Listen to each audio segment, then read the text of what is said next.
Welcome back to Primetime News and a special welcome once again to our viewers on onespotmedia.com.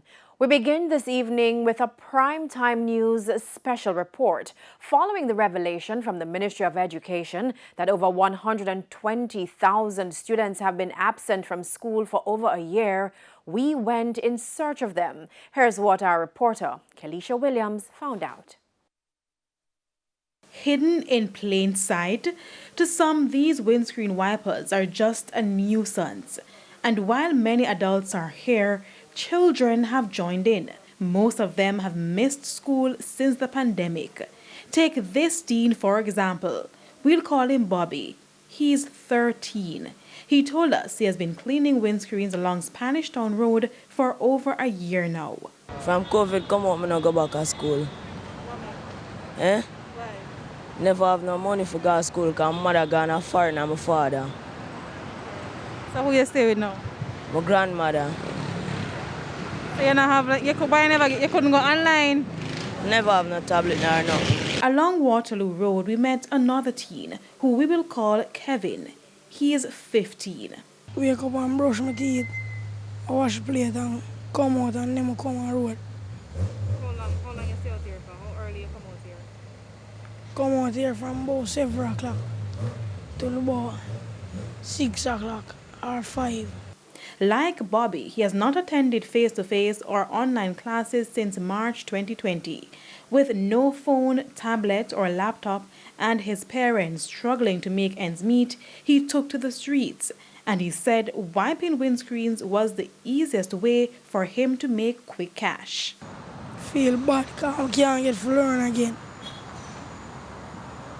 Feel sad because I want to see my friend them face to face and talk to them auntie. And as bad as things are for Bobby and Kevin, it is worse in rural communities like this one in Old Harbour, St. Catherine. The people here recently got access to the internet. Because enough of the people are not going to any school and nobody knows we find out that we have a team and so what is what make we try to work on them and have a center and then when they try to get it now. One resident, Carmen Douglas, told us her daughter is 15 and she has missed all of her grade 9 classes. So I don't know if them go make them start back over grade 9 work and so forth because they miss out a lot. But why didn't she seek help from the school? Is it true? They say people would have part. They was going to give them a tablet. And we go to school and ask them and said no, they never get it. Let me try. Because me have it, I get my laptop here. I want tablet. But you then say MP we get the tablets. Warmington, every Warmington, but then say only pitting them when they pampered. She told us she lost her phone, so she had to change her number. And as a result, she didn't hear back from the Spanish Town-based school.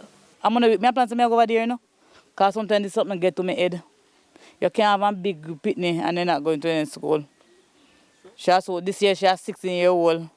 So when she go to school and get in education, I don't want to stand in the yard until realize it's a boyfriend when you're gone somewhere and realize it's a belly way you don't want.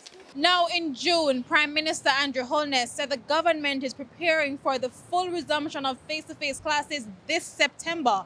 Now it's hoped that will help to get the missing students back into the school system. I'm looking at face-to-face in one form or another, whether it's going to be the blended approach or the rotational approach, but I'm looking forward. In places like the United States, it was estimated that 3 million students have been missing from the system due to the pandemic. The United Nations Children's Emergency Fund, UNICEF, also reported that the longer children stay out of the school system, the less likely they are to return.